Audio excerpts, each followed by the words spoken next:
If you work in quality control at a candy factory, you know strict safety regulations come with the job. It's why you partner with Grainger. Grainger helps you find the high-quality and compliant products your business needs to inspect, detect, and help correct issues. And the sweetest part is, everyone gets a product that's as safe to eat as it is delicious. Call 1-800-GRAINGER, click Grainger.com, or just stop by. Grainger, for the ones who get it done. Breaking down every game, every day in Major League Baseball, this is the Baseball Betting Show. Here is your host, Greg Peterson. Hey, warm up for the low. Welcome to lovely Las Vegas for the Baseball Betting Show with myself, Greg Peterson, now part of the VSIN Family Podcast. We've got an excellent podcast for you as we're going to be joined in segment number 2 by Ben Wilson. He does great work here at the network on a lot of our weekend shows. He also is one of the better play-by-play voices that you're going to find, whether that be college baseball, whether that be college basketball, tennis, you name it, he does it. He is a 5-tool player here at the network. We're going to be chatting with him a little bit about what we've seen in the NL Central this far this season. We're also going to be talking about some of the live betting opportunities that you're able to take advantage of when a position player comes in, being able to get some really good live numbers because the algorithms are just thrown out of sorts, what have you. We're going to be looking at those sorts of things. He's also going to be talking about how you're able to attack sort of some of these pitchers that use an interesting pitch mix and the way that hitters are able to take advantage / are not going to take advantage of that as well. So we're going to be chatting about that with Ben here in segment number 2 in the final segment. Going to get you guys picks and analysis on every game on the betting board for this Baseball Friday as we touch them all. If you do have a question, comment, segment idea, what have you for this podcast, you have one of two ways we all fire those in. First one is my Twitter /X timeline at @GUnit_81. Keep in mind, the naming does not matter, so as per usual, please do send these into the timeline. And the other way is find an Apple Podcast review. If you rate this podcast 5 stars, it is very much appreciated. From there, you're able to fire in whatever you'd like to hear on this podcast via that 5-star review. Did not get in any Twitter /X questions today, but everything is all brought to you by EdgeBoost. Over at EdgeBoost, they make sure that you're able to access your funds 24/7, 365 on leap year 366 for whatever you need it for, because with EdgeBoost, it's an account that is available to you at all times. And when you go to edgeboost.bet, utilize that promo code of Greg, G-R-E-G, you get a dollar for dollar match on your first deposit up to $25. Now let's take a look back at everything that we saw on a wonderful Baseball Thursday. Try to find some trends and try to get to know these teams a little bit better. Games from yesterday is Greg buzzing about. Here is the rowdy recap. Going around on social media has been the discussion of 100 men versus a gorilla. I think that they need to have this discussion. 100 men on base versus a Texas Rangers trying to score a run.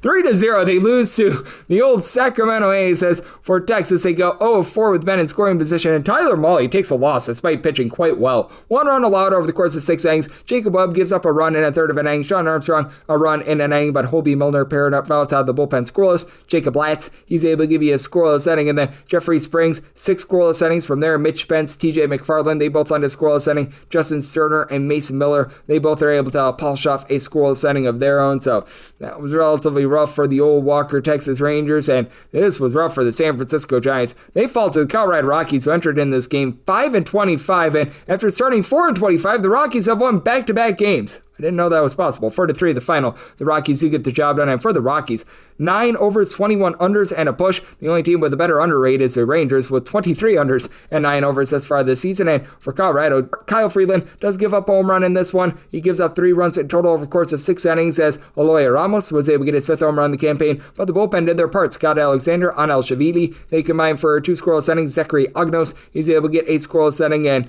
you had Ryan McMahon step up against Justin Verlander. 3rd home run in the campaign for Verlander, gives up 2 runs in 6 1/3 innings, and then you had Taylor Rogers give this one away. 2 runs allowed over the course of an inning. Actually, Tyler Rogers, he's getting he and his brother mixed up. Camilo Duvall, pair outside the bullpen scoreless, and Randy Rodriguez, he's able to end a scoreless inning as well. For the LA Angels, they gaffed away this one as they were up by a count of 4-2 going into the 8th inning against the Detroit Tigers, and then the Tigers put up a 5 spot in the 8th and a 3 spot in the 9th. 10-4. The Detroit Tigers are able to get the job done as Spencer Torkelson really puts the explanation point on this one. He's able to go deep for his 9th home run season, and then in the 8th inning, you also had Dylan Dingler get his 4th home run season. Yusei Kikuchi, I say that he gave up a pair of home runs in his time. Gleyber Torres, his 4th home run season. Avi Baez, his 2nd, but gave up just those 2 solo home runs over the course of 5 innings. From there, Brock and Roll Berkey scoreless inning. Ryan Zefrian, he gives up a run in an inning, but you had Reed Detmers from there give up 4 runs in a third of an inning. You did have a pair of outside the bullpen scoreless from Jose Fermin, but 3 runs given up in an inning of work by Garrett McDaniels. And for the LA Angels, it appeared as though Mike Trout got injured in this game. That's less than tremendous. You did have a pair of bombs off of Casey Mize looking all happy. 9th home run of the season. Jorge Soler is 6th as Mize gives up 4 runs in 7 innings, but Tommy Kahnle comes in for a scoreless inning along Tyler Owens for the Tigers to be able to get the job done. For the Toronto Blue Jays, they find a way to persevere against the Boston Red Sox. This by count of 4-2, as for Boston, just not a lot doing at the plate. And for Tanner Houck, really good performance in this one. Gives up a solo home run over the course of 7 innings as Dalton Varsho gets his 2nd home run in the campaign, but then Vlad Guerrero Jr., 3-run shot off of Justin Slayton, 4th home run of the season for Slayton. He gives up 3 runs in his inning of work. And for the Blue Jays, pretty solid start out of Mr. Jose Barrios, gives up 2 runs in 6 2/3 innings. Mason Fluharty, he gets 4 outside the bullpen scoreless, and Yimi Garcia scoreless inning to be able to get that one to the window. Lots of underdogs were cashing on Thursday, as you did see the Chicago White Sox take it to the Milwaukee Brewers 8-0. The final is for the Southsiders. He got a really good start out of Sean Burke. 6 scoreless innings. Mike Vasile, along with Jared Schuster and Brandon Eisert, they all lend a scoreless inning, and you did have home run number 2 of the season from Miguel Vargas. He was able to go deep in this one off of Craig Yoho, who gave up 5 runs over the course of his inning of work. This wasn't an amazing start by any stretch of the imagination from Chad Patrick. 5 2/3 innings, gives up 3 runs, but that was really bad. And then Jake Bauer's position player was able to lend his scoreless inning, and Yul Pyams and out of the bullpen scoreless, but nothing doing for the Brewers at the plate on this day. Nothing doing for the St. Louis Cardinals on this day, although they did cash it over because the Cincinnati Reds actually pounded them. 9-1 the final is for St. Louis. Matthew Liberatore, not long for this game, gives up 2 runs over the course of 3 innings, including a home run, as going deep off of him, Jose Trevino gets his 3rd home run of the season, and Spencer Steer, he steers the ship to a home run off of Riley O'Brien, his 3rd of the campaign. O'Brien gives up 3 runs in 1 2/3 innings. John King, 2 runs, 1 of which was earned, give it up while getting far outside the bullpen, and then you had 2 runs given up by Matt Vanson in his 2 innings of work. And for St. Louis, just not a lot doing in this game, as Andrew Abbott, not long for the game. He only goes 4 innings, but he gives up 1 unearned run from there. Graham Ashcraft, good long relief, 3 scoreless innings, and then Taylor Rogers gives a scoreless inning along with Luis May, who made his MLB debut, for a scoreless inning. The Arizona Diamondbacks get the job done against the New York Metropolitans. This by a count of 4-2, as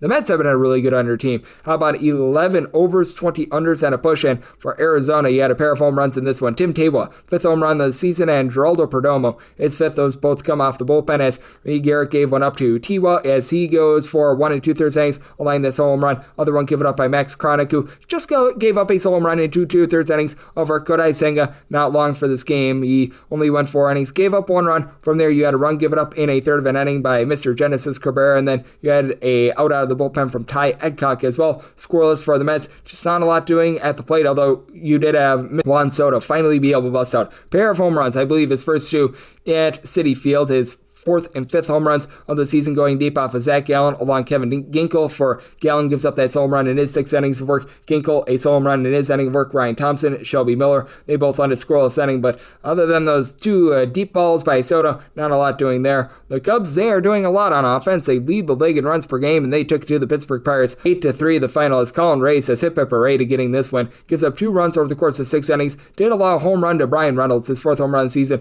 From there, you did have Porter Hoge give up an unearned run in an inning, but Julian Merriweather, Ryan Presley, they lend a scoreless inning. And for Paul Skeens, he got taken deep in this game 3 times. Seiya Suzuki, 8th home run of the season. Dansby Swanson, his 6th, and Kyle Tucker, his 8th. For Skeens, he gives up those 3 solo home runs over the course of 5 innings of work, and then the bullpen really lit things on fire. As Seiya Suzuki also goes deep off Kyle Nicholas for his 9th home run season. Nicholas gives up a run in 1 1/3 innings. Joey Wentz 1 2/3 innings. He allows a run, and then Hunter Stratton, he goes for an inning, but he gives up 3 runs along the way. So Buccos are now 12-20. It's looking like it's going to be a rough season for them. For the Tampa Bay Rays, this was all sorts of rough, as well as the Royals have been a really good under team this year. As a matter of fact, 11 overs, 20 unders, and a push, but they absolutely took it to Tampa Bay by a count of 8-2, as the boss, Shane Baz, well, he got lit up for 7 runs in 5 2/3 innings, including a home run by Bobby Witt Jr., 3rd home run on the campaign. From there, you had Mason Montgomery allow a run in his inning of work. Eric Orzier was able to give you a 1 1/3 inning scoreless, and Hunter Biggie was able to come in for a scoreless inning as Yandy Diaz goes deep off of Seth Lugo, his 4th home run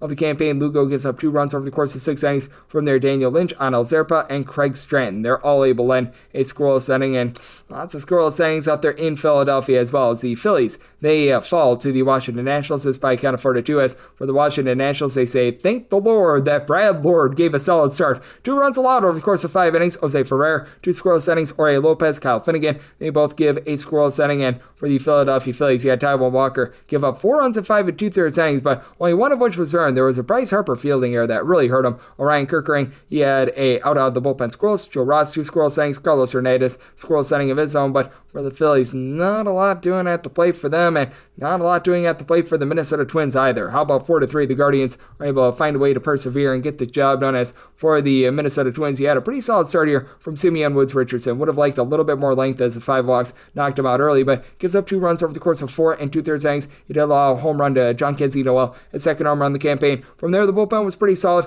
Louis Varlin, Griffin Jacks, Yohan Dadan, all lined a scoreless inning. Cole Sands, 4 outs out of the bullpen scoreless, but Justin Jopa in the 10th inning, he gives up 2 runs, one of which was earned, as it was a Anel Martinez RBI single that ended it for the Cleveland Guardians. As Kobe Allard was able to come in, he gave up an unearned run in the 10th inning, and this was a pretty solid start from Ben Lively. 5 2/3 innings scoreless. From there, Jacob Junis, let's go the rope, gives up 2 runs in 2/3 of an inning, but Hunter Gaddis, Joey Cantillo, they both give you a pair of outs out of the bullpen scoreless. Tim Aaron, he goes for 4 outs out of the bullpen scoreless, so the Cleveland Guardians do find a way to persevere, and they do end up getting the job done. And if you're looking at everything that we're seeing in Major League Baseball right now, it has been a little bit of an underwhelming season thus far, as a little bit north of 52% of games have been going under the total. And what else I find to be very striking is the amount of favorites that have been able to catch. Did not see that yesterday, as if you look at the last 7 days in Major League Baseball, favorites are hitting at about 59% on the money line, 55 and 38. Meanwhile, in the last 7 days, the under is hitting at only about 49.5%, 46 overs to 45 unders. If you look at just what we got on Thursday,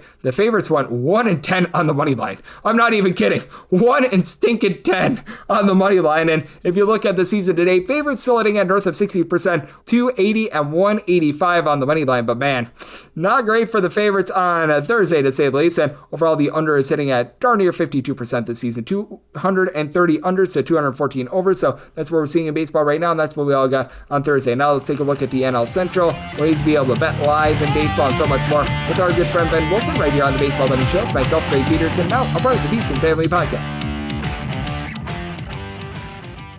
If your job at a healthcare facility includes disinfecting against viruses, you know prevention is the best medicine, and maintaining healthy spaces starts with a healthy cleaning routine. Grainger's world-class supply chain helps ensure you have the quality products you need when you need them, from disinfectants and cleaning supplies to personal protective equipment, so you can help deliver a clean bill of health. Call 1-800-GRAINGER, click Grainger.com, or just stop by. Grainger, for the ones who get it done.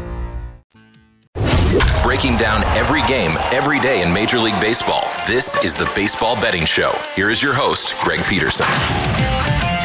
We're back here in lovely Las Vegas for the Baseball Betting Show with myself, Greg Peterson, now part of the VSIN Family Podcast. Always great to be joined by this man, as we've got Ben Wilson aboard. He does such tremendous work over here at VSIN with so many of our weekend shows, and I know that this time of year he becomes our utility guy, where you're going to see him on a little bit of everything, and he's going to do so also well. His play-by-play broadcast is second to none, whether that be on the college baseball front, the tennis front, the college basketball front, indoor football, you name it, he does it. You're able to follow him on Twitter/X at Ben_Wilson, and then an underscore and the number 1 altogether. And Ben, great to get you aboard. Thank you. Yeah, Greg, always a pleasure coming on. And yes, it's just a matter of trying to keep as much in front of us as we can right now. But for you and I, as Wisconsinites, are no longer have to worry about our Bucks in the NBA, which is sad. But we can at least move on and watch some NL Central action, which is just as interesting as I think we all thought, even if the play isn't necessarily as good or as consistent so far.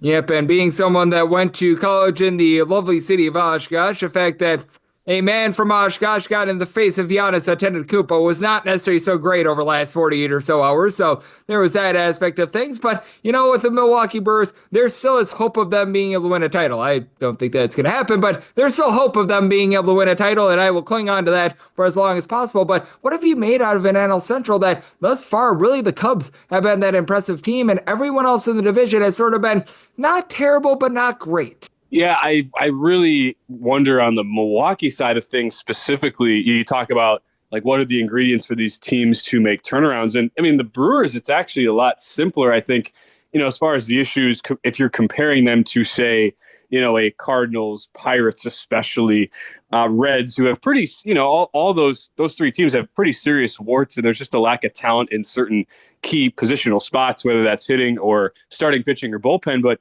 I mean, the biggest issues for the Brewers, it's been the things that you normally can control and the things that they are normally very good at, which is defense and sort of intangible type things. And, even though the base running numbers are still solid, I felt like they've been a little bit sloppy this year, sometimes a little bit too aggressive. Certainly the downgrade from Willy Adames to a Joey Ortiz at short. And Ortiz isn't a bad defender by any means, but he, boots a couple more balls than you'd like. And Bryce Terang hasn't been, super automatic, even though he's at a position second base. You'd kind of figure a guy with his athletic skills to be in. So they're just, I don't really understand where they really aren't really clicking right now on that defensive side of it. And, a lot of just simple mental mistakes, like a lot of missing the cutoff men, as I'm sure you watch them every night, just like I do, Greg. It's kind of bizarre because this is a team that generally is always one of the best in, not only the division, but the NL and in a larger respect, the majors, as doing those little things that, help them overcome the lack of payroll and the lack of perceived talent. So I look at it and go, well, on the one hand, I mean, this certainly is easily fixable and is something that I can see turning around. And on the other hand, you also wonder, okay, is this just more a reflection of how narrow the margins are for a team like that? So I'm not totally sure what direction I want to go in, but I will say I kind of am more looking to isolate and back a couple of the individual pitchers the Brewers have had, because they've gotten some guys who, again, you might not think it based on the stuff or based on the age, but they always do this. They always find a couple of guys who are able to outperform the perception. And I mean, Jose Quintana is certainly like that premier guy this year that I've certainly invested a lot of shares in fantasy wise and otherwise. Absolutely, and I want to get your thoughts on a guy like Jose Quintana, because he's been able to do a very rock-solid job for the Brewers, and we've seen quite a few guys like this, not just with the Brewers, but league-wide. These guys that they don't necessarily get a ton of strikeouts, but they've been effective thus far this season. I look at a guy like a Casey Mize who went on the bump on Thursday. He's certainly one of those guys. We've been seeing a few of these guys just really be able to excel, like Seth Lugo last year, I think was a good example of it. How much do you want to take a look at some of these guys that maybe they're not getting a ton of strikeouts, but just in general, they're inducing soft contact and they're, for lack of a better term, getting the job done? Sure. And how it also plays out is you tend to get, I think, better value sometimes on like the outs props and, maybe I'm not a huge better of the, like to win props, only if it's a because you have so many things that go into be able to record a win, because you could have a pitcher go 7 scoreless innings and he gets into a decision. Sure. Yeah. So exactly. It's more of looking at the innings props more so than that, where for the most part, I realize like Jose Quintana in particular, his last start, he needed 98 pitches to get through 5 innings. But when you have these guys that are generally, they're living in the zone, they're not nibbling, but they're also being very smart with their placement and they're getting a lot of the soft contact. You don't have a ton of deep counts. You're not striking out a lot of guys. You're getting a lot of balls put in play. Makes it it's an easier path to go 6-7 innings.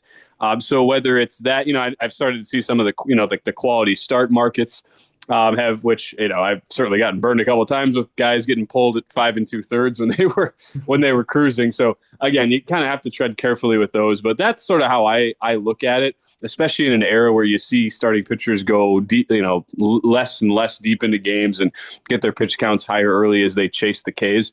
Some of those guys, the players you mentioned as well, Greg, are guys that are perfect to kind of zag on that current thought and the current trajectory of where a lot of starters are at. Yep, absolutely. And I do think that that's such a good way of taking a look at it. And to your point as well about these guys that don't necessarily get a ton of strikeouts as well, typically they don't give up as many walks. That means that you don't have to burn up as much of the bullpen as well, as Ben Wilson, who does such great work over here at VSIN, has joined me on the Baseball Betting Show. And how much of a key is that for you too? Because just speaking of the Milwaukee Brewers, they went from having one of the best bullpens in all of baseball last year to having one of the worst as far this season, albeit that Yankees series has still very much marred those numbers, and it's going to take a little bit of time for that to regress to the mean. But that said, I do think that it is very important to be taking a look at that as well, because while you can find some of these guys that get a bunch of strikeouts, if they knock themselves out after 5 to 6 innings, that puts you in great peril of being able to win your bet, even if the guy was dominant for that short span. Sure thing. And it definitely feels like we're into this 2025 season. There's a lot of teams with either haves or have-nots bullpen-wise. Like there seems to be a pretty big chasm. And that's even for teams that you would think would have better arms. And, some like the Yankees are getting by because they can go to a Luke Weaver. They can go further and further down the board, even when a Devin Williams is struggling mightily. But it is interesting where there's several, a bunch of these teams where you look at it and you're just not phased at all. I look at that more from, like an in-game betting perspective, where especially some of these offensive teams who are consistently barreling up balls, and there's a lot of hard contact, and it might be a struggle the first or second time through the order against a good starting pitcher, but you just kind of have the faith like that stuff is going to turn. So, you look at like the Mets, who have been a great example of this. They've played the most under 500 teams in baseball so far. So they're getting a lot of those bullpens we just talked about, Greg, who clearly are top heavy, might have a solid closer option, but just to get to that closer position is a struggle in the first place. And that's a team who, even when they weren't hitting the Mets, they were, top 5 in hard hit and barrel rate pretty much from opening day. And that has really started to turn now and manifest into the actual top performance. So that can be a classic case of, they'll be laying a price a lot of times against some of these subpar teams, whether that's NL East or otherwise. But that's a really, that's sort of a prime example of a team I like to play on in some of these in-game spots when you can knock out the starting pitcher.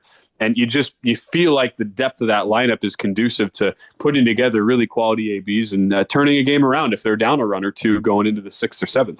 Oh, yes. The LA Dodgers getting them down a run. I remember doing that on Saturday. That's always a team that you want to take a look at, because it does feel like with some of these teams, too, when they get into the bullpen, that's when they really strike. The Dodgers, I think, is example number one, because it feels like through the first 5 innings, a lot of times over the last few seasons, they get nothing going against that starting pitcher, but right when they get into the bullpen, that's when they start to pounce. How much do you take a look at those sorts of teams in terms of in-game spots? Because I feel like getting the Dodgers down a run has been one of the best in-game bets in all of baseball over the last decade. It has been. I'd say on the flip side, if you're betting the kind of anti-theory of this would be the White Sox, who have actually not been a terrible first 5 team. It's just that bullpen is so brutal, and it happened again the other night against Milwaukee. And the Washington Nationals too. Oh, yeah, exactly. So I kind of look at it almost on the flip side, and I want to more chase the specific matchup of, yes, certainly if it's a Dodgers, you know that. And honestly, the books will price that in a lot, and you won't get necessarily the bang for your buck. But if it's a team that has a lot of their main dudes in the central lineup, and it's not like a getaway day game, something like that, and you feel pretty good about the the overall metrics and the likelihood that team offensively is going to start hitting it at a certain point. And then you're matched up with one of those teams we talk about, and you just kind of look at the bullpen metrics, and that's very easy to do and look up. It's a pretty simple tool that all of us bettors use. That's a great way to try to isolate it. And there have been a lot of teams where you might not do it blindly, but more often than not, if you're playing that strategy and the game flow plays out to that sort of degree, you're going to be in a pretty good position to cash some plus money wagers. No doubt about it. I think that those are always good keys to take a look at. And I'm not sure if you've ever taken a look at this, Ben, but I still remember I was doing my show on Saturday on VSIN. I was seeing the Seattle Mariners up by a count of 10-0 in their game. I told everyone, and I did this myself, to take a look to see if the Miami Marlins throw out there a position player to be able to live bet it over, live bet just whatever you be laying in terms of a run line with the Seattle Mariners. Sure enough, you get the position player. Sure enough, the live over hits. Sure enough, they cover that run line as well. How about you take a look at those spots as well? Because I think that blowouts actually provide some of the most value that you're able to find in all of baseball in terms of live betting, because you know that also the team that is going to be leading by 100 billion runs, they're more than content to be able to trade a few runs for those outs as well. Yeah, it's funny you mentioned that. I may or may not be in at least one group chat with a couple bettors where it sort of functions as one of the guys is just always monitoring that sort of thing. All right, guys, here's the situation. And every once in a while you get burned where, sometimes the position player comes in and gets a couple pop-ups and everybody's laughing and having a jolly old time. But more often than not, that's not how it goes. And we're seeing, I think now that because remember, it used to be, every once in a blue moon, you'd see the position player come in, and it was a fun thing, and whatever happened. But now it actually, happens more often simply because of the rules and the incentive toward that. When you obviously now have to, you are forced to throw some of your arms longer by the new rules, and as a result, it's one of those things your bullpen can very easily get more taxed. So you see that happen, and I don't think the hitters now, it's not like they're going to go easy on them. So, yep, it's more, and that's one of those things with all these live betting kind of conversations. It's just the hardest part of all that is just kind of staying on top of what a game flow is and just being disciplined enough to track it just with how much volume there is every single night. But if you can kind of commit to doing that, or at least a few nights a week, feel like you're super locked in and kind of map out a couple spots where that could happen, then yeah, absolutely. You gotta try to take advantage whenever those opportunities are out there. Yep, I agree with you. And I think that these have been some of the best opportunities in all of baseball thus far. And in terms of just what has not been working for you in terms of betting on baseball this year, what have been some of them? Because I think that we just fleshed out a few really good ones in game, because I do feel like in terms of taking a look at sides, totals, what have you, it's still been a year where I've been very interested with regards to these favorites as they just keep hitting and hitting and hitting. These underdogs feel a little bit more dead than ever. And that's really been my biggest takeaway here through the first month plus of the season. Yeah, it's one of those where you don't want to get carried away because of just the 1 month sample size. At the same time, it's hard to ignore. My strategy, a lot of times, it's been very, on the one hand, if it's, if it all kind of starts with the pitcher, and that's what baseball is. I mean, it's a pitcher handicap sport. But if I don't necessarily like, the hitting matchup for said, for the pitcher's team against the opposition, that's where I'll more look to isolate the specific pitcher. And what you can do too, like a lot of these guys and all, looking at Shane Baz, for example, who I know this is coming out on Friday. We're recording this before the Thursday game. Who goes?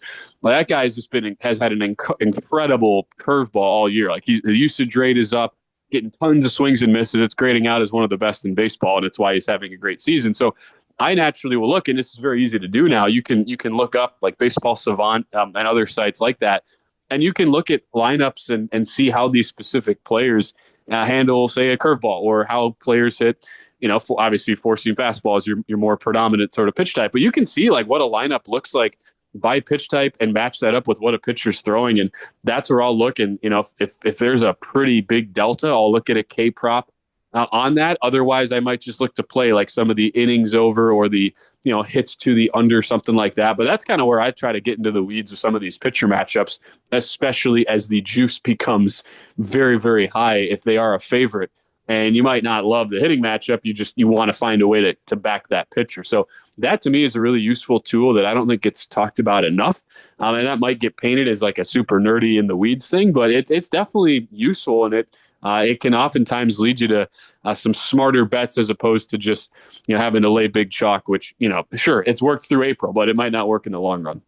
Yep, it might not work long term, but what always works out for us long term is getting you aboard, Ben, as I know that you're doing such a tremendous job taking a look at this great game of baseball. You, much like myself, have a very keen eye on the NL Central, with us both being from the great state of Wisconsin, and I know you do a great job with all of our live betting shows. You do a great job in general of being our Mike Trout here at the network, of being a five-tool player and doing everything all so well. I know that college baseball is really going to be hitting a fever pitch in the next few weeks, and you do a great job on that front as well. So let the good people at home know it's all on tap for you and how people can follow along on social media and other platforms. Well, I'm going to try to stay healthier than Mike Trout has been, but thank you for that comp. I'm at Ben_Wilson_1. Yeah, a lot of college baseball for me coming up, and I'll have college baseball postseason, which is always a blast. I've seen a lot of big leaguers come through. Jacob Wilson. I always get that mixed up. Jacob Wilson, a couple of years ago, son of Jack Wilson, and now here Jacob is in the big league. So it's really cool for seeing some of these prospects and knowing you're going to see them in the big leagues in 2-3 years. So that's a great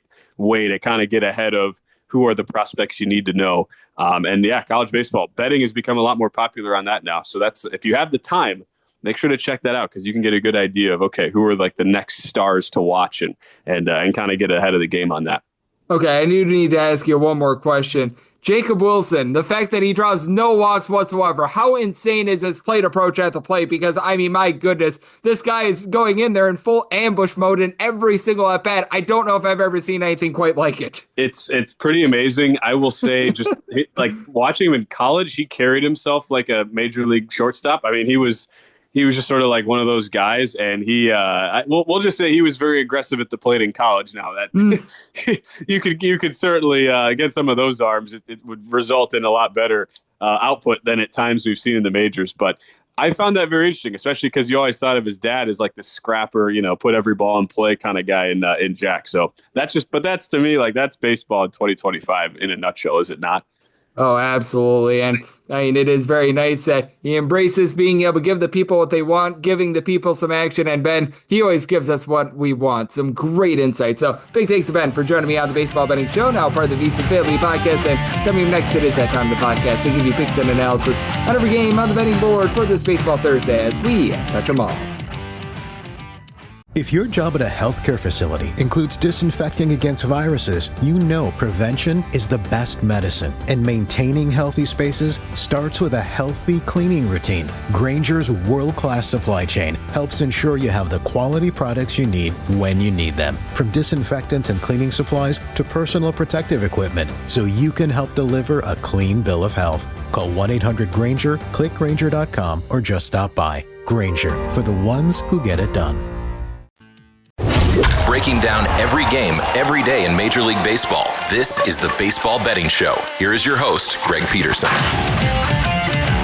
And we're back here in lovely Las Vegas for the Baseball Betting Show with myself, Greg Peterson, now part of the VSIN Family Podcast. It is always great to be joined by Ben Wilson. He does such tremendous work here at VSIN. He does great work with his play-by-play work. Just everywhere that he is working, he is doing an absolutely amazing job. Whenever he's on this podcast, always lends tremendous insights. Did so once again today. So big thanks to Ben for joining me in the last segment. Now it is that time of the podcast. I give you picks and analysis on every game on the betting board for this Baseball Friday as we touch them all. If a game is listed on the betting board, Greg has a side and a total on it, so it is time to touch them all. Do note that as per usual, any changes that are made to these plays will be listed up on my Twitter/X feed at gunit_81. We're going to be going in the Las Vegas rotation order. This is where we go with the National League games first, then the American League games. We've got one interleague game, and that is going to be at the bottom. So how about if we do get things started with 901, 902 on the card? It is the Washington Nationals. They're on the road. They're playing against the Cincinnati Reds. And yes,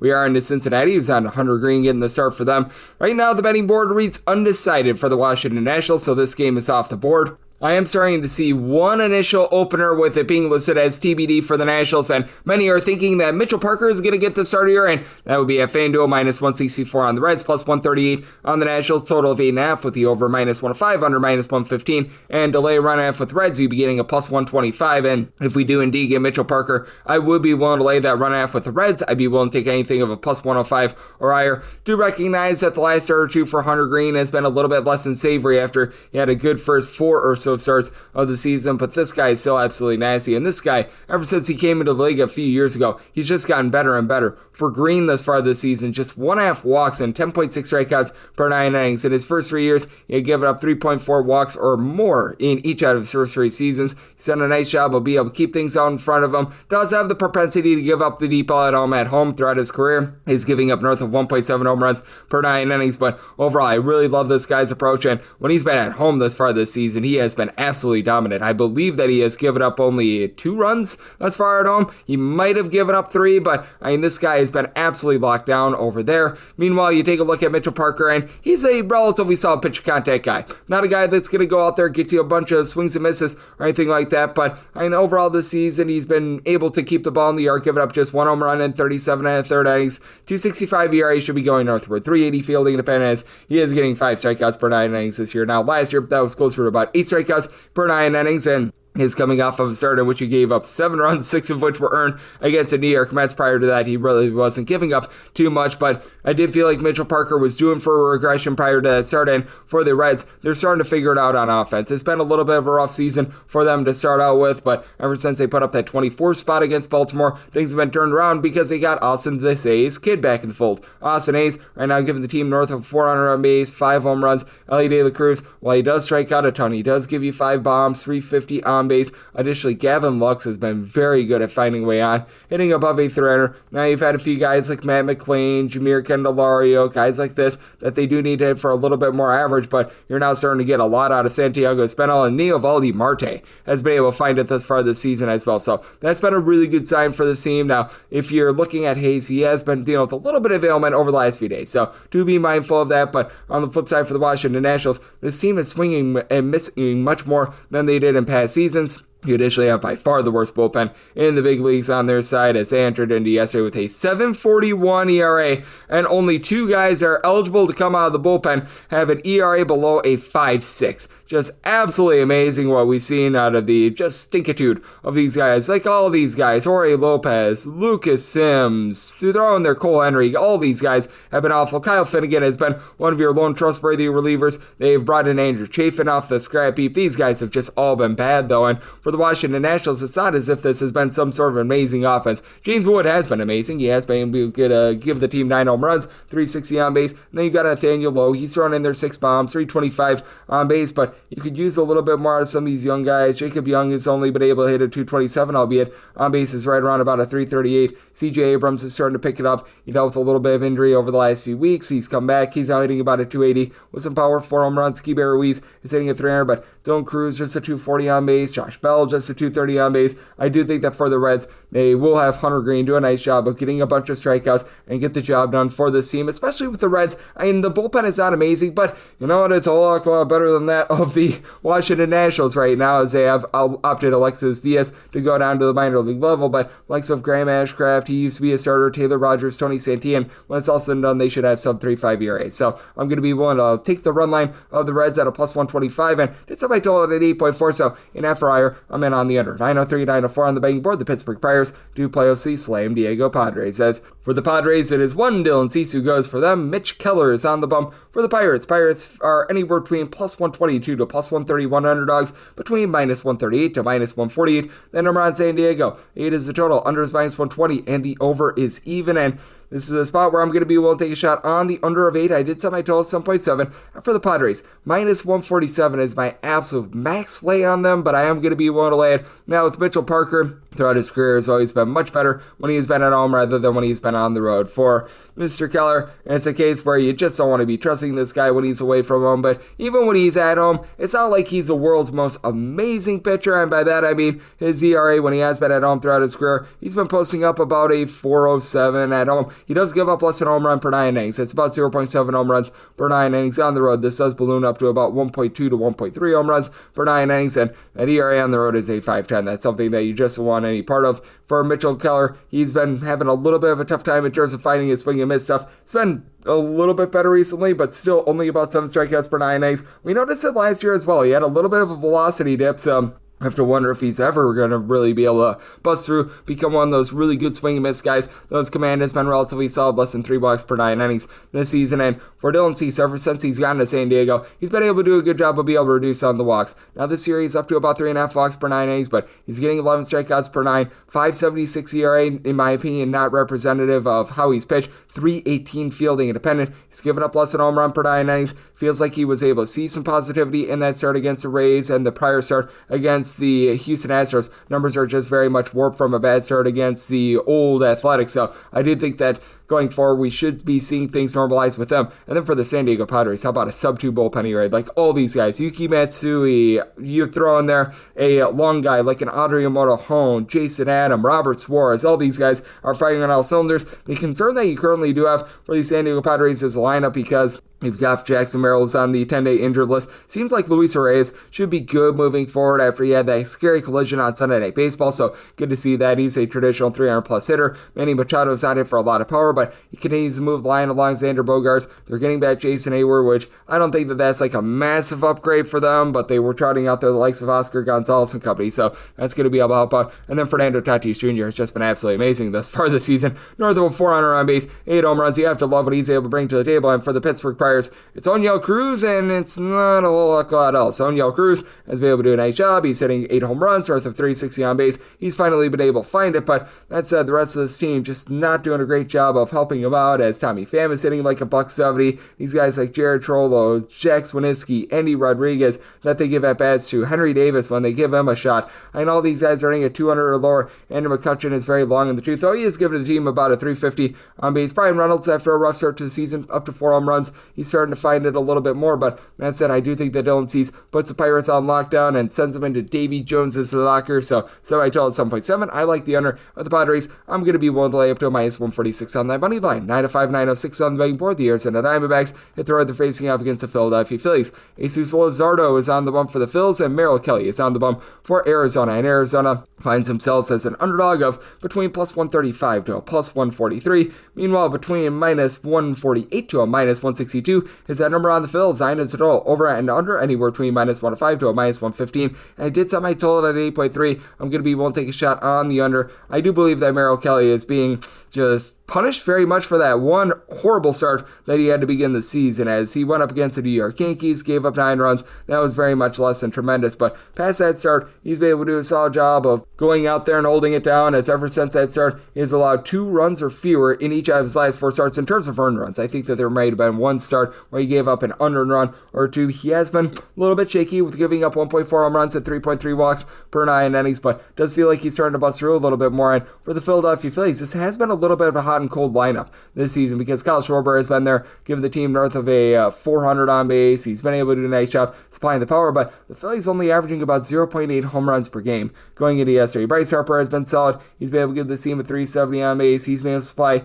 5+ home runs. They've got a lot of guys getting on base. Nick Castellanos is sitting above a 275. Trey Turner has been able to give you about a 370 on base. Bryson Stott is finding a way on. Haven't gotten a ton out of Alec Bohm, but it seems like he's starting to find it as well. Yohan Rojas as well, but that power's not there. And for the Philadelphia Phillies, this has been a bullpen that has been suspect to say the least. Orion Kirkering is having a terrible season right now, north of 5 ERA. Matt Strom, Jose Alvarado, these 2 guys are trustworthy, but Jordan Romano's Tanner Banks can be a little bit here nor there. And on the flip side, you do have a bullpen that's a little bit more reliable with the Arizona Diamondbacks, albeit AJ Puck is currently on the injured list. That does hurt them quite a bit, but that said, you've been able to get a relatively good amount of production out of the likes of Shelby Miller, Jalen Beeks. These are 2 longer guys that can help you out. Ryan Nelson in long relief has also been very good. The Justin Martinez injury does hurt them quite a bit, but now they're getting Kevin Ginkel back in the fold, and this is a lineup that is number 1 in all baseball in terms of runs per game since the beginning of the 2024 season. And Corbin Carroll last year, he was a non-factor. Now he's given the team north of a 370 on base,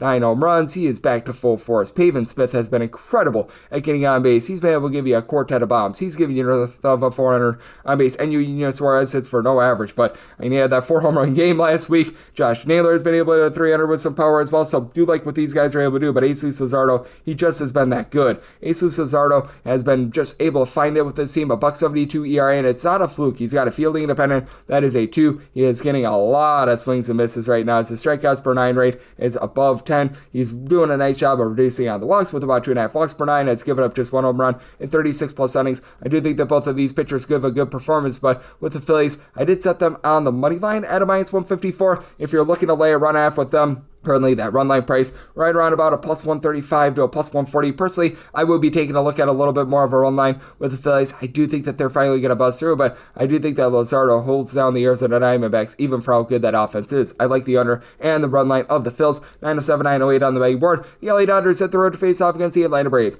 Grant Holmes is on the bump for the Bravos. Yoshinobu Yamamoto is on the bump for the Dodgers. The Dodgers are pretty good size favorites, anywhere between -160 to -170, +142 to a +148 is that number on Atlanta. 9 is the total. Over and under both at -110. If you're looking to lay it around half with the Dodgers, you're going to be finding that at a -107. And for the Atlanta Braves, for me to be able to take their plus money line, I would need at least a +152 right now. I'm starting to see a +150 pop up, and when the dime lines come out, I should be able to get that +152, as typically they pop up when I get the circuit openers, and I've yet to get those as I record this, but I'll probably be looking in some former capacity at the Atlanta Braves. For Yamamoto, he's been tremendous since coming on over from Japan. A sub-3 ERA, a sub-3 fielding independent. Guy is getting north of 10 strikeouts per 9 innings. He only gives up about 2 walks per 9 innings. Keeps the ball in the yard. There is absolutely no complaints there. But I think that Grant Holmes is actually a sneaky good pitcher for the Braves. Ever since he came up to the big league level in 2024, 9 strikeouts to 3 walks per 9 innings, 3.83 ERA, but a 3.86 fielding independent. He's been very versatile for the team. This season has given up the deep ball a little bit too much. 5 home runs in 28 total innings, but he's a Swiss Army knife in that he's able to give you short relief, he's able to give you long relief, he's able to be a starter. He's actually a former LA Dodgers first-round pick as well that has finally been able to bust through. And for the Atlanta Braves, it does feel like this offense is starting to finally get a little bit more online, and they certainly have been significantly better at home rather than away from home. You've had Ozzy Albies have a little bit of a rough go of it even since the beginning part of last season, but it does feel like he's starting to figure it out at the plate. Sean Murphy has not been able to hit for a lot of average, but the power numbers are certainly there for him. He's already up to 7 home runs this season. You've finally been able to get Alex Verdugo back in the lineup. He's been doing a nice job, moving the line, hitting about a 300 for the team. And then Austin Riley hitting about a 280. He's up to 6 home runs. Need a bit more out of Matt Olson, but he's still getting on base. And then this bullpen is, I would say, okay. You've got Rossi Iglesias, who's one of the better closers in the big leagues. Desmond Hernandez and Dylan Lee have actually been really nice finds. Angel De Los Santos, once again, has been a little bit all over the place. You've had another guy in Aaron Bumblebee a little bit all over the place as well, but all in all, these guys are relatively fine. And for the LA Dodgers, this has been a bullpen that's been very much banged up. They've had the likes of Jack Dreyer, along with Ben Kasparis, do a really good job of holding down the fort, but Blake Trine, he is back on the injured list. Michael Kopech is on the injured list for quite some time. Tanner Scott has been rock solid for the team. They bring in Kirby Yates in the offseason, and he's been relatively solid for them as well. As we know with the LA Dodgers, this is the Death Star lineup. Teoscar Hernandez, 8+ home runs this season. Shohei Ohtani, 7 bombs. It felt like he was in a little bit of a funk for 2 weeks, and by funk, I mean he didn't look like the world's greatest hitter of all time. It looked like he was just a top 10 hitter, so I mean there's that aspect of it. And for Teoscar Hernandez, by the way, hitting above 300. Mookie Betts has been a little bit cold this year. And by that I mean 340 on base, 4 home runs. He's typically a little bit better than that. And Max Muncy, he and Michael Conforto do need to give you a little bit more, but Will Smith gets jiggy with it. He does a nice job moving the line, being able to get on base. So I do think that for the LA Dodgers, they're going to be able to supply a little bit of offense, but I think that Grant Holmes is starting to come into his own. I really love what Yamamoto brings to the table as well. So I did sell my total at 8.4. I like the under, and with the Braves, if I can get them at a plus 152 or higher, I will be taking them on the money line. 909, 910 on the betting board. The Chicago Cubs hit the road to face off against the Milwaukee Brewers.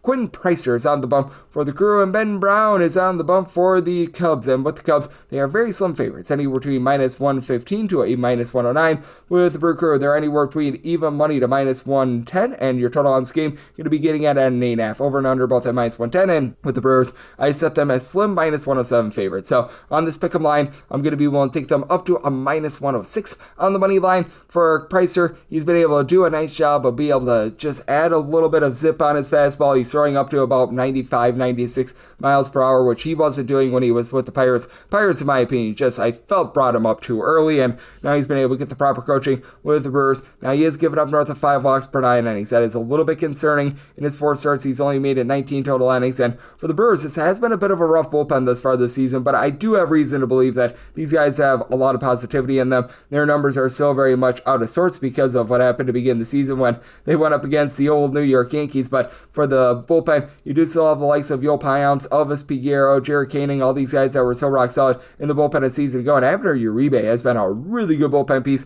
for this guy, someone that's able to give you multiple innings. He's right now supplying the team with a sub-2 ERA. And for the Milwaukee Brewers, this has been one of the more effective lineups in all of baseball. You don't necessarily have the big giant bopper power hitters as Jackson Trio right now leading the way with 6 home runs, but Bryce Durang has moved the line along Sal Frelick. Both of these guys hitting above a 300. Reese Hoskins has been able to give you about a 4 on base, 3 home runs at 87 at-bats. You expect a little bit more there. Christian Yelich has been hot and cold to begin the season, but feels like he's been able to round into form here over the last 2 or so weeks. The big issue that you do have is in the infield, the likes of Caleb Durant, Vinny Capra, throwing their Joey Ortiz. These guys have been a little bit testy, but overall you've been able to get good production there. And this is a Cubs lineup that is currently number 1 in all baseball in terms of runs per game. I think there's a little bit of regression doing here. You've got Seiya Suzuki, who's been able to supply the team with 9 home runs this far this season. He's a good hitter. I don't think that he's on pace to give you a home run every about 13 or so at bats for the entirety of the season. Kyle Tucker's been great. 385 on base, 8 home runs. I actually do think that that's very sustainable with them.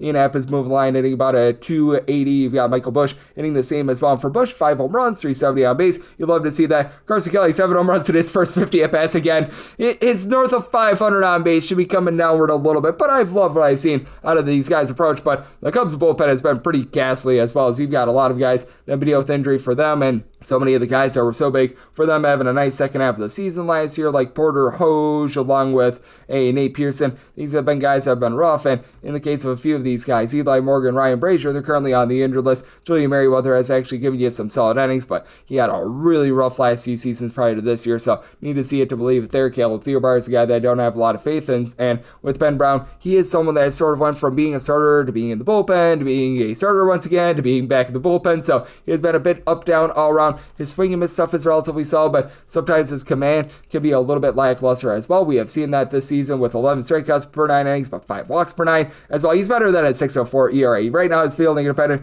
is a 4.18. I think that like a 4 ERA is probably where he's going to land when it's all said and done, give it up about 1 home run per 9 innings. But with the Brewers, I did set them at a minus 107. I'm willing to trust in them on this rather pick 'em line on the money line, and I'm going to be in on the under, so I tell it at 8.3. 9-11, 9-12 on the betting board. The New York Mets at the road. They're facing off against the St. Louis Cardinals. Sonny Gray is on the bump for the Cards, and Clay Holmes is on the bump for the Metropolitans. And with the Mets, you're going to be getting them between minus 114 to a minus 120, and between even money to plus 104. That number on St. Louis. 7.5 is the total. The over is minus 115, and the under is minus 105. I did set the Mets at a minus 111 on the money line. If you're looking to lay a run half with them, you're going to be getting that in that neighborhood about a plus 140 or so. Once we get the dime lines out, I do think that with the Mets, I should be able to find about a minus 110. I'd be willing to take a shot there. Or if I can get just a plus 110 on the St. Louis Cardinals, anything north of plus 110, I'd be looking there. So a little bit TBD there as lines do come out. But I do like this total under, as Sonny Gray has been so much better when he has been at home rather than away from home. Ever since he joined the St. Louis Cardinals, his ERA on the road hovers right around 5.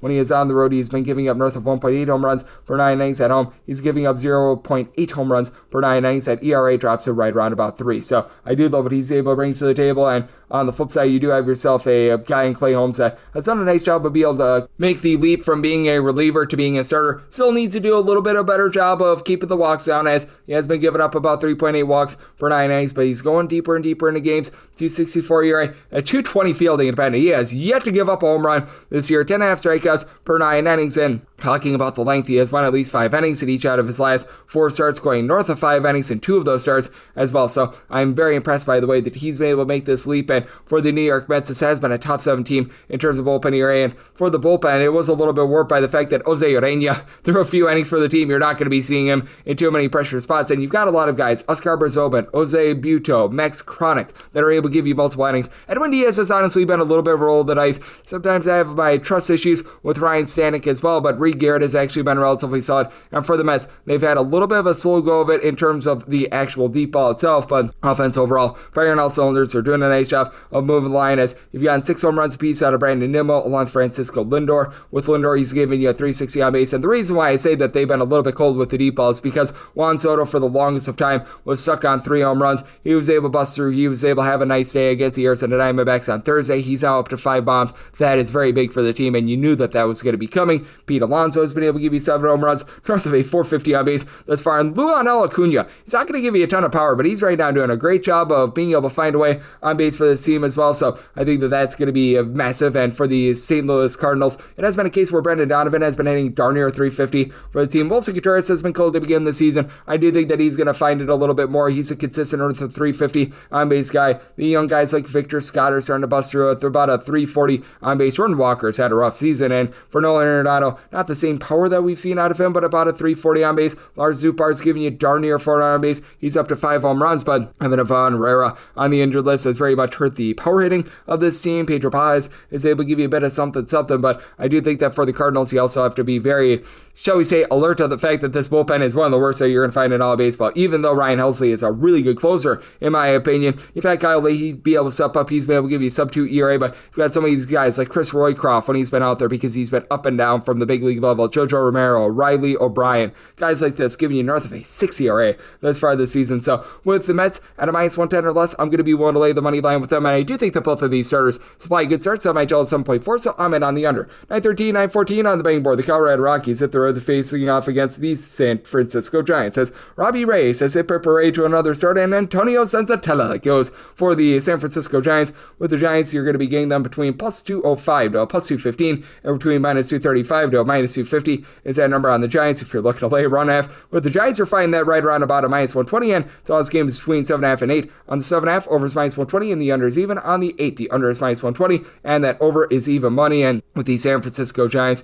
I set them at minus $3 on the money line. I'd be willing to go up to a minus 148 on that run line. I mean, this is a Colorado Rockies team that's averaging 2.1 runs per game on the road thus far this season. Just absolutely deplorable what we've seen out of them. This is a Colorado Rockies team that they're a skid mark on the underpants of baseball right now. Just really, really sad what we've been seeing out of them. You've had Hunter Goodman be able to supply the team with 5 home runs on the road thus far far this season. That's actually been very good, and he's seemingly the only guy that's able to hit on the road thus far this season. As going into last night, the Rockies on the road were hitting a $186 overall. Hunter Goodman actually has 4 home runs on the road. The rest of the team has 6 in 15 games, so that's a little bit less than tremendous. Michael Toglia, Ryan McMahon, along with Ezekiel Tovar, and Tovar's on the injured list, by the way, all hitting a $120 or worse currently on the road thus far this season. Like, man, it's just not great, to say the least. Among the players that I've seen, at least, we're going to call it here, our line of demarcation is going to be 22 at-bats. You have seen 2 guys hit above a 220. Like, that's how bad it is for them on the road thus far this season. And for the San Francisco Giants, you do have a lot of guys that are firing on all cylinders. Matt Chapman is not necessarily doing the world's greatest job of a high batting average, but he's finding a way on base. He's giving you some relatively solid power. Jung-Ho Lee has done a nice job of being able to give you north of a 300 average. Wilmer Flores has popped it for 7 home runs. He's been able to supply the team with only about a 280 or so on base, but he's been able to do a nice job and be able to drive in those runs.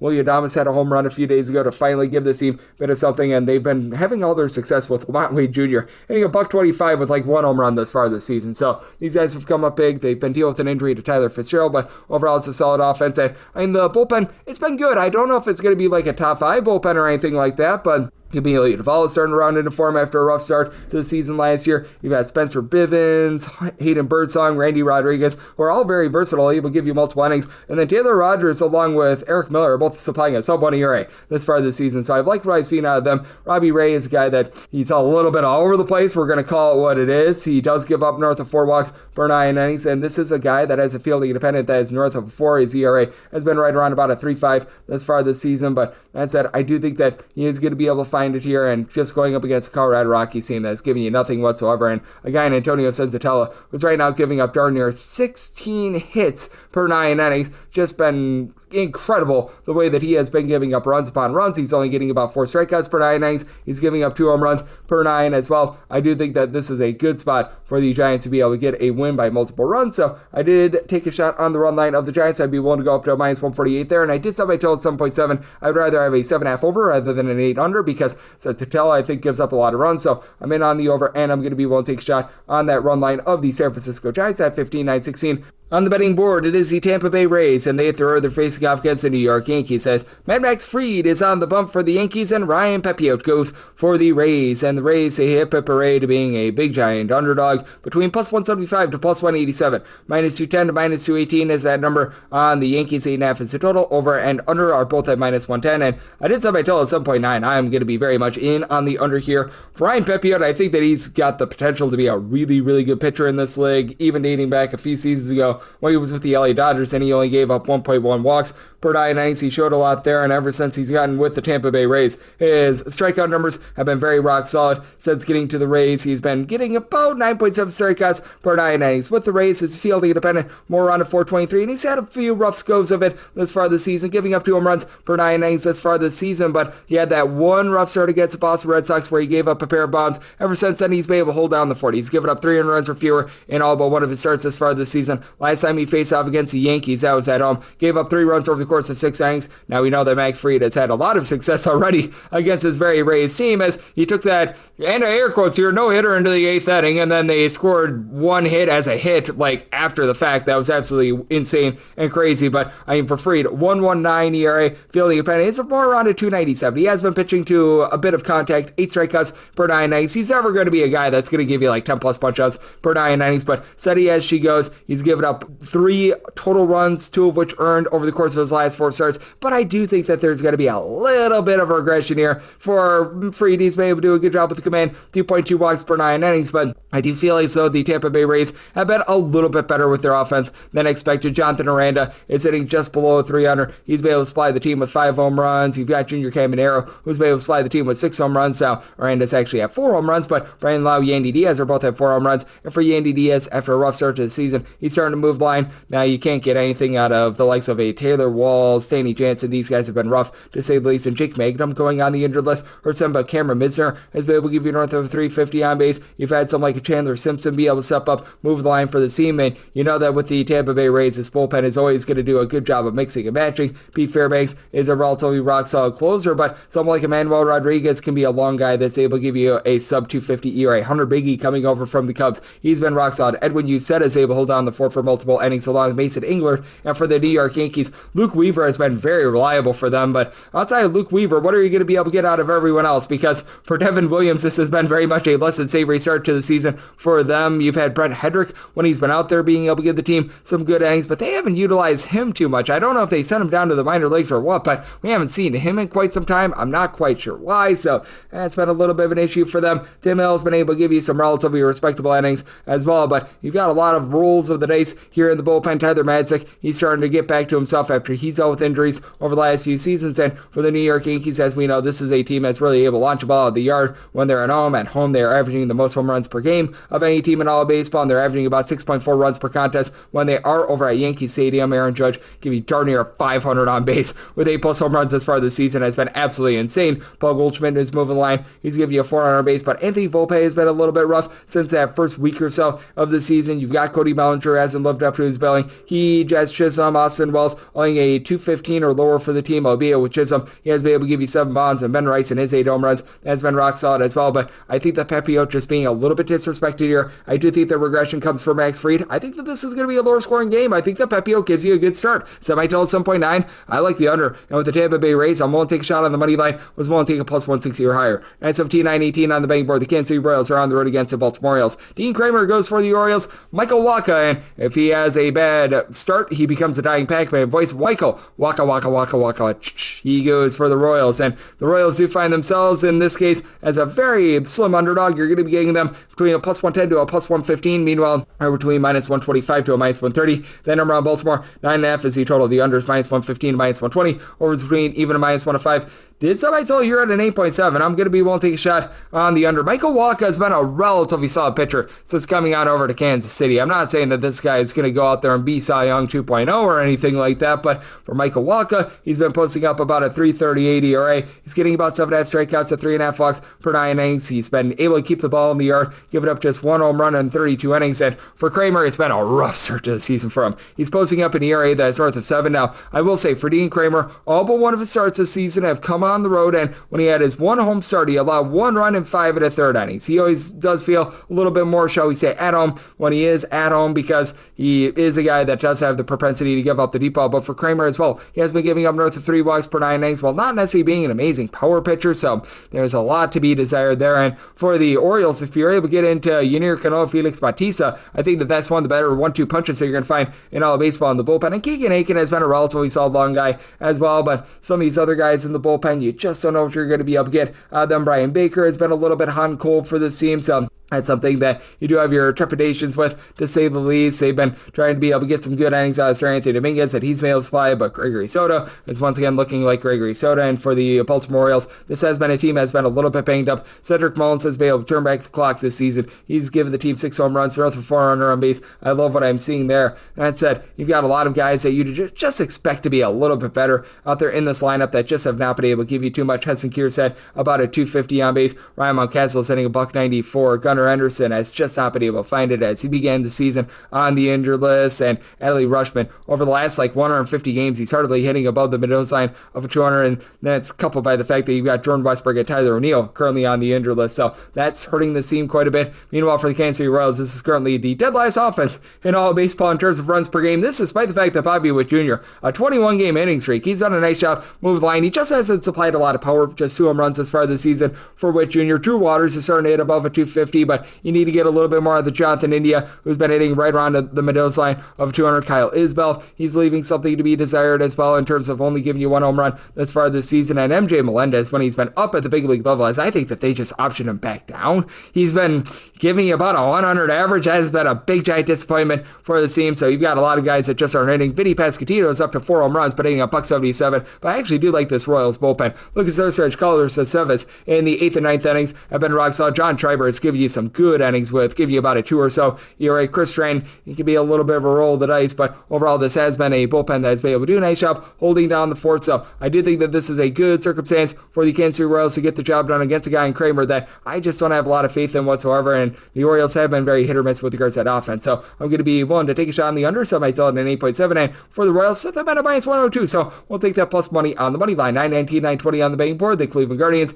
they're facing off against the Toronto Blue Jays, as Chris Bassett as the hook, line, and sinker for the Jays. And Logan Allen is on the bump for Cleveland. 8.5 is the total. Over is minus 115. The under is minus 105. And for the Jays, they're between minus 135 to minus 142 favorites. Between plus 118 to plus 124 is that number on the Cleveland Guardians. And I'm going to be willing to take a shot on the Jays. I did set them at a minus 143 on the money line. For Logan Allen, he's been much better at not allowing hard contact this year. And last year, it was just a disaster for him. He was giving up 2 home runs per 9 innings. This year, that's actually down to 0.7 home runs per 9 innings. But his whiff rate is way down as well. He's only getting about 6.5 strikeouts per 9 innings. And he has been allowing about 4.5 walks per 9 innings. The Cleveland Guardians bullpen is not the same that it was a season ago. But this is still a very rock-solid unit. And I do think that they're still going to be able to give you a lot of production. Obviously, Emmanuel Clase has been hit or miss. But likes of Tim Herron, Cade Smith, Hunter Gaddis, these are all guys that are capable of giving you a sub-3 ERA. Paul Sewald, not necessarily a guy that I'm standing for. And you did have a 10-inning game yesterday for the Cleveland Guardians, but they did throw out there a few, shall we say, interesting guys. Like Kobe Allard had to come into the game yesterday with Herron and Gaddis both throwing 19-plus pitches yesterday. That knocks them out along Jacob Junis, so that does mean that they're probably going to need to get a little bit more length here out of Logan Allen. But I do like what I'm seeing at the top of the lineup for the Cleveland Guardians. You've had Gabriel Urias give you about a 320 on base. Jackenzie Noel, after a really rough start to the season, he goes deep yesterday. It's still been rough for him. He's still laying below the Mendoza line 200. And got a lot of guys like this as he, Bo Naylor, throwing there. Brian Rocchio, Austin Edges, who,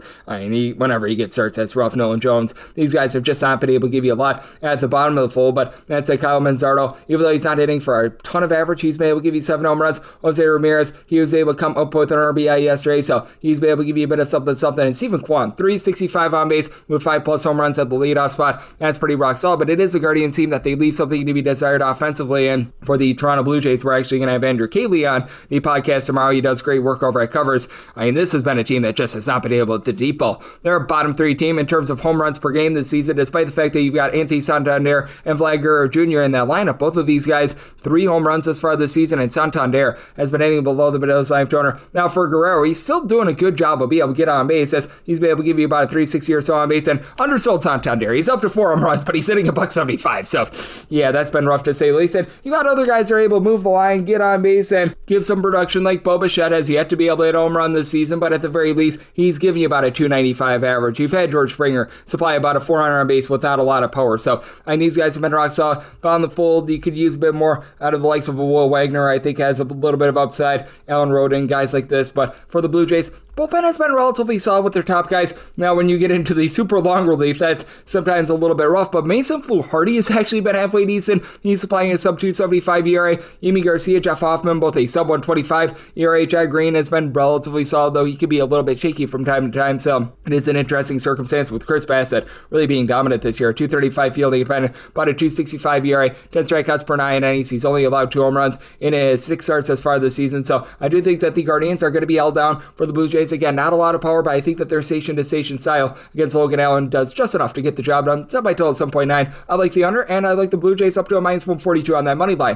921, 922 on the betting board. The Boston Red Sox do play the Minnesota Twins. Joe Ryan is on the bump for the Twinkies, and Brian Bayo is on the bump for the Red Sox. Currently, pretty much everywhere has this game off the board, and I've got my handicap on it. We're seeing one opener at FanDuel with the Twins at a minus 120, plus 102 on the Red Sox, and that total is 9, over is minus 115. The under is minus 105, and I'd be willing to side with the Red Sox in this ordeal. I did set them at a minus 114. I just have not been very bullish on this Twins team, especially the lineup, with the way that Carlos Correa is sitting right around about a 200 thus far this season. Has looked a little bit better recently, but that's not saying too much. You've got Matt Wallner on the injured list. Royce Lewis continues to be on the injured list as well, and you're just not getting a ton of power out of guys not named Byron Buxton, who has 6 home runs, but he's giving you about a 280 on base, so you need a little bit more there. Ty France has been able to give you about a 350 on base, and so has Harrison Bader. Bader has been on 3 home runs since the dawn of planet Earth, though, so that's been a little bit rough, and now you're getting Brooks Lee back. He's been able to give you some good at-bats, but Trevor Larnach hitting at 225, Edouard Julien hitting pretty much at 200 with not a lot of power. That's a big issue for this Minnesota Twins team. And with the Twins, I think that their bullpen is solid, but it's not necessarily amazing. You want it on, I think, has some of the best stuff of any guy that you're going to find in baseball. And Danny Kalum has yet to give up a run this season, but I'm not sure why they gave up on Scott Blewett. That's actually a guy that I really liked in the bullpen. Cole Sands has been up and down this season. Brock and Roll Stewart, since coming off the injured list, has been rough. And then Griffin Jax, Oriel Call. These guys have been absolutely awful this far this season. And for Joe Ryan, he just has a propensity to give up the deep ball when he's away from home. For Joe Ryan, the ERA is a little bit higher when he's on the road, but it's not as if it's like alarmingly higher, but it's just the fact that he gives up so much more hard contact that always has me having a lot of trepidations with him when he is away from home, which is often why I do have quite a bit of a differential from the books with regards to the way that I price him out. As for Joe Ryan, when he's been in Minnesota throughout his career, he's been giving up about like 0.9 home runs per 9 innings, has been able to do a nice job of being able to hold down the fort, but when you find him on the road, he's typically giving up about 1.4 home runs per 9 innings. Meanwhile, for Brayan Bello, first 2 starts of the season have been solid. Now you're going to need to get more than 5.7 strikeouts per 9 innings in an 11 innings pitch. 6 walks allowed. He's only given up 4 runs thus far, so he's got a fielding independent of a 635 compared to an ERA of a 327, so that hurts him a little bit. But again, going against a Twins lineup that I'm just not very bullish on right now, that's a little bit of a red flag. And then for this Boston Red Sox lineup, it has been a little bit hit or miss for them. You've gotten really good production out of Alex Bregman along with Trevor Story. Both of these guys have stepped up in a big way, as Story is sitting darn near 300 for the team, and he's finally been able to live up to the promise that they paid him for the last few seasons. Actually closer to 305 on base, but 5 home runs thus far this season. Bregman, 7 bombs. He's got a 400 on base. And then after a rough start to the season, Jarren Duran is starting at a 280. Rafael Devers still has had a little bit of a rough go of it, but 5 bombs, 350 on base. That overall batting average isn't high, but that's starting to kick back up. The issues that you do have for the team are like of a Carlos Narvaez, Tristan Casas, Adane Rafaela hitting a 220 or lower with not a lot of on base, not a lot of power. So I've had some issues there, and then with this Red Sox bullpen, I do have my trust issues with a lot of these guys. As right now you've got Aroldis Chapman as your closer. He always poops a bed at just the absolute most inopportune time possible, but I like Garrett Woodlock as a multi-inning guy in this bullpen. You've got Justin Slayton, who I really don't have a lot of faith in. Liam Hendricks, I mean, it's a really good story, but what are you going to be able to get out of him moving forward? So it is very much an interesting circumstance, but I do think that with Brayan Bello, this Red Sox team should be the favorite, so I'm going to be willing to take a shot on them on the money line, and right now we're seeing that total at a 9. I did set my total at an 8.6. Red Sox have been a little bit sketchy on offense, and the Twins have been very sketchy on offense, so we'll take a shot on the under to go along with that Red Sox money line.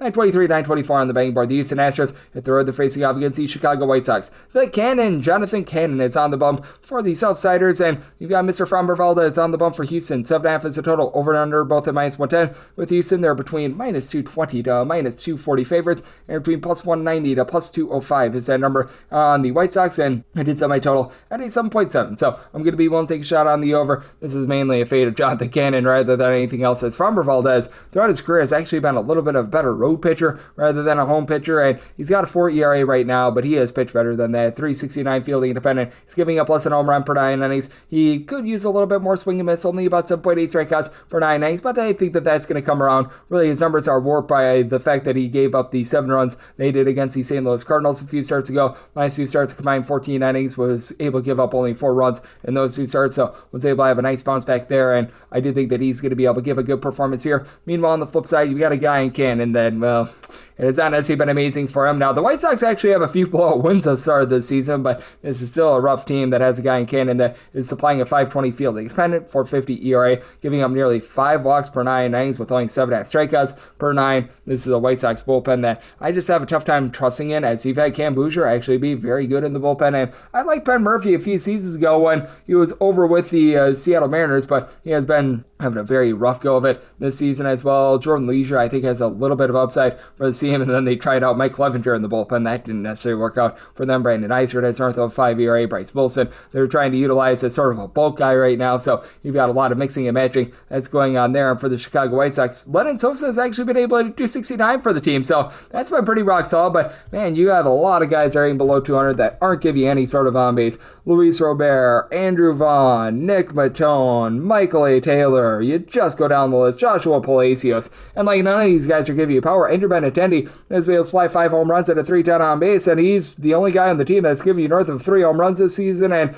he and Miguel Vargas are pretty much the only guys that I've seen north of 50 at-bats this season. They're giving you north of a 295 on base, so that's not good to say the least. And on the flip side, I do think that you're going to be able to get plenty of offense from the Houston Astros, even though it's been a little bit shaky this year. Yanier Diaz has not been what they were hoping that he would be, but I do think that he's going to be able to pick it up a little bit more moving forward. Jose Altuve, Isaac Paredes, Christian Walker, a bunch of guys with 4 home runs, and Walker, 280 on base. He's had a rough start to the season, but Paredes, Jeremy Pena, both give you at least a 355 on base is a good starting spot. You've been able to get a little bit more production recently recently out of Jake Myers as well. Mauricio Dubon has been rough to say the least, and Yordan Alvarez, you know that he's not going to continue to slump like this. 3 home runs and a 316 on base. I do think that things are going to be more positive for him, and what has been very positive for the Astros is the fact that they've got a top 5 bullpen in terms of ERA. The Bryans, Brian King, Brian Abreu, both of these guys have been able to give you a sub 225 ERA. Josh Hader is starting to look like the Josh Hader of old. Logan Van Way has been able to give you some nice innings since coming up from the minors. Stephen Okert has been rock solid, so do like what they're able to provide there. And for the Chicago White Sox, after they had a nice triumph against the Brewers yesterday, I think that's back to reality for them. Semi-total 7.7. I like the over with the Astros. You're going to lay about minus 135, minus 140 on that run line. I'd be willing to go up to a minus 145 on the Astros laying that run half. 925, 926 on the betting board. The Seattle Mariners, if they're facing off against the Walker Texas Rangers. Jack Leiter is on the bump for the Rangers, and got Brian Wu saying woohoo to another start for Seattle. Seattle is finding themselves as a favorite of between minus 110 to a minus 115, anywhere between even money to minus 105, that number on Texas with a total of 8. Over and under both at minus 110, and it's up by total at an 8.2, so I'm going to be taking a shot on the over. This is a guy, Mr. Wu, has seen a little bit of a drop-off with regards to his strikeout numbers over the last 2 seasons, but at the same time, still doing a solid job in terms of keeping the ball in the yard. He does a good job of being able to induce soft contact. You have seen that since the beginning of the 2024 campaign, as he has given up less than a home run per 9 innings in that time span. Thus far in the small sample size this year, 309 ERA, 317 fielding dependent, and his strikeout numbers are between that rookie year where you got 9.5 strikeouts per 9 and 7.5 strikeouts last season. He's at 8.5 bunch-outs per 9, while giving up about 2 walks per 9. So I've really liked what he's able to bring to the table. And for Jack Leiter, it's a stop-and-start season because his first start or two before he landed himself on the injured list and missed a few starts, he was looking like he was very much coming into his own, and he still does. I believe that he's made 3 starts as far this season, 203 ERA, 225 fielding independent, 9 strikeouts per 9 innings, not allowing the deep ball, unlike last year where he was giving up darn near 2 home runs per 9 innings, but it is a small sample size, so don't want to go too overboard with it. And for the Texas Rangers, this has been a bullpen that has been moderately surprising thus far. I'm not going to say that they're like some sort of an amazing bullpen that you can completely trust in, but when Mark Church has been out there, as he's been up between the major league and the minor league level, he's been able to give you some relatively good production out there. You've been able to get good innings out of someone like a Obi Milner, who's been able to give you a sub-2 ERA. Sean Armstrong, I thought, was a crafty pickup. He was over with the Tampa Bay Rays for a bit of time, and Chris Martin has been able to give you a sub-2 ERA. Caleb Bouchley is a little bit of a long guy that I think has some upside for the team as well. And then for the Texas Rangers, just all about getting this offense to be able to get online, because right now this team is sitting at 233 as a whole. But you just take a look at these major guys: Adolis Garcia, Jake Berger, Marcus Semien. I've seen the most at-bats of anyone on this team, and all 3 of these guys less than a 275 on base. All 3 of these guys hitting a 220 or less with 4 home runs or fewer for every one of them. Wyatt Langford, he's been able to spy at 370 on base. He's been able to give you 6 home runs. He has been rock solid, but Corey Seager landing on the injured list,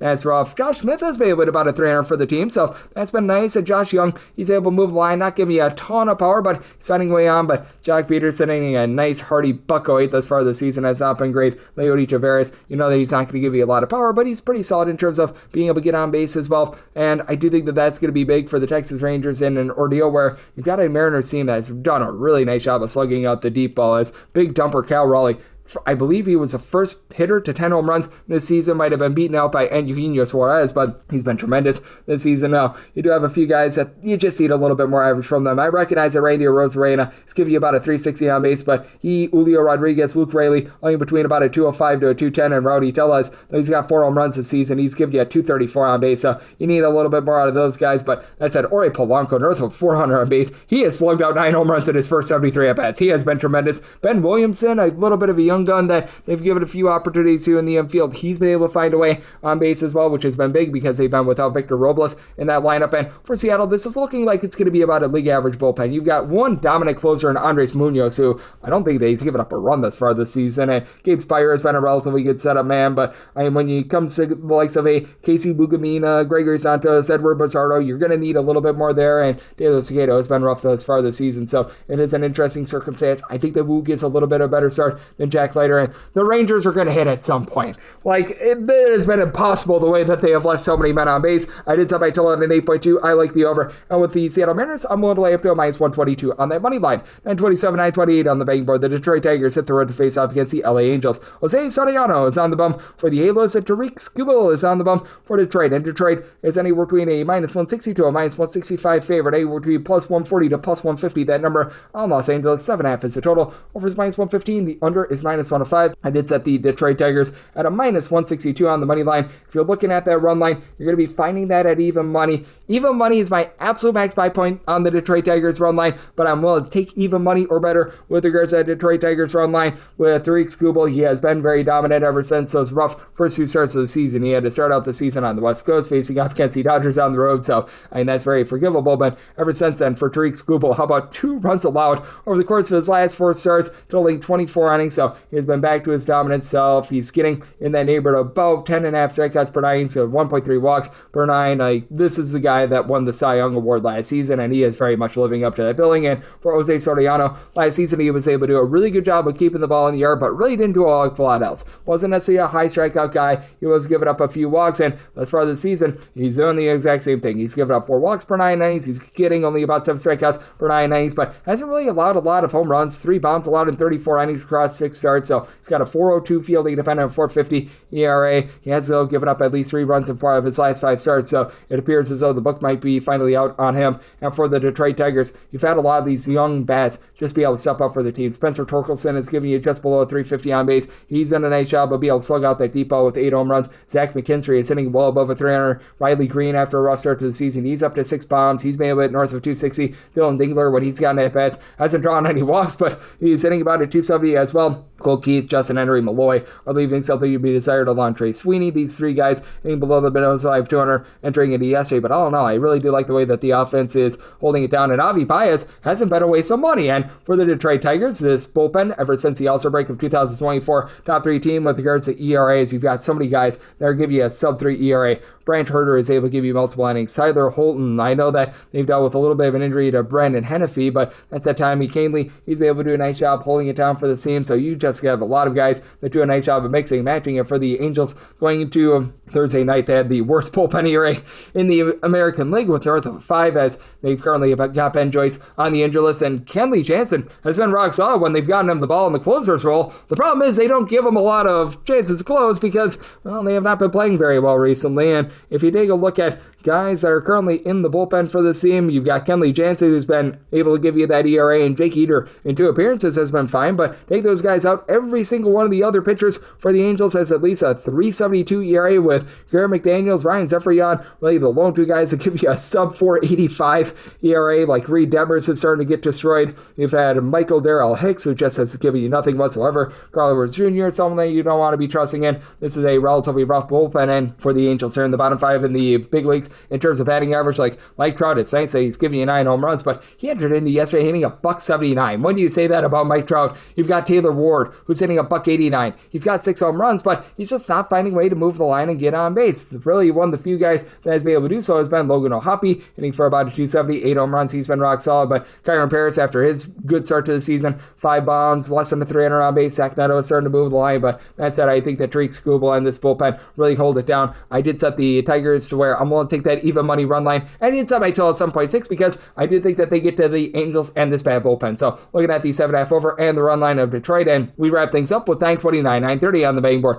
The Athletics hit the road to face off against the Miami Marlins. Gunnar Hoglund is going to be getting his MLB debut start for the Athletics, and right now it's all to be determined for the bump for Miami. This is a game that's presently off the board. They were projecting Adam Mazur getting the start for Miami, or it's probably going to be another replacement level pitcher. And in the case of Hoglund versus Mazur, I did set the A's as a -119 favorite. Would need at least +120 to take a shot on the Marlins. We'll only have to -118 on the Athletics, and set a total to wear a 9 or less. I'm going to be looking at the over a 9.5 or higher. I'm going to be in on this total under, and it's a very interesting circumstance with having a guy in Hoglund who's going to be making his first career start, and when he was at the minor league level, he was relatively solid. He came up with the Mississippi, I believe, Ole Miss Rebels, either that or Mississippi State Bulldogs, pitched quite a bit out there in the SEC in his time, and he's a guy that is not going to give you a ton of swings and misses, but has been solid in terms of being able to induce a whiff. Last 2 seasons at the minor league level, right around about 8.5 strikeouts per 9 innings, and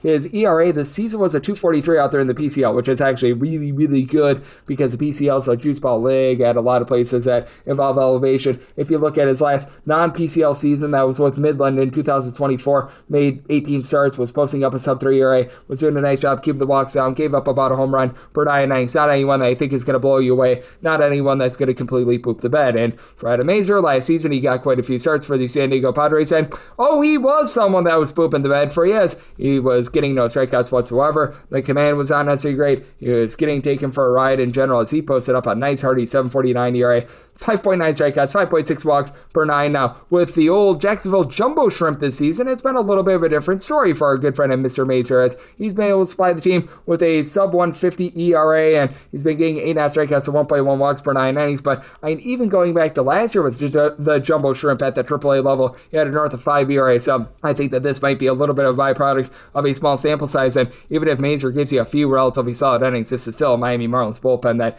even though they play in a very pitcher-friendly ballpark, it's just one that I'm not willing to trust in, as you've got Anthony Bender, Anthony Veziano, who've actually been able to do a relatively okay job in this bullpen. Calvin Fauché got off to a relatively shaky start to the season. He's starting to bounce back a little bit, but you still have some of these guys out there, like a George Soriano, who as a long guy has been absolutely terrible. Jesus Sunoco has been getting Tinoco'd around. These guys have been suspect, to say the least. Locke Bakar actually might be your best reliever at this point. And for the Miami Marlins, this lineup just doesn't provide a lot of power outside of Matt Mervis, who's been able to give you 7 home runs this season. Now, have plenty of guys that are able to find a way to get on base. Kyle Sowers with darn near 400 on base. Xavier Edwards hit for a cycle last season. He's been hitting about a 265. Dane Myers, in his small sample size, is hitting a 350. Certainly, we'll see a little bit of regression there, but Jesus Sanchez has had a rough start to the season. Derek Hill is all sorts of banged up right now. He's out of the fold, so you do have to have your question marks there. And for the Athletics, this is one of the best teams at being able to slug out power in all of baseball. Tyler Soderstrom, he's been stuck on 9 home runs for a while, but he still has 9 home runs this far this season with a 350 on base. Brent Rooker was having a tough time getting on base to begin the season, but he's had 8 bombs. He's up to about a 320 on base. Lawrence Butler has been a little bit rough over the last few games, but Miguel Andujar, Jacob Wilson, both hitting above a 300. Wilson refuses to take walks, by the way. 3 walks at about 120 plate appearances, but you know what? He's finding a way on. Luis Urias has been able to supply some good offense as well. This is an A's team that's in the bottom 10 in the big leagues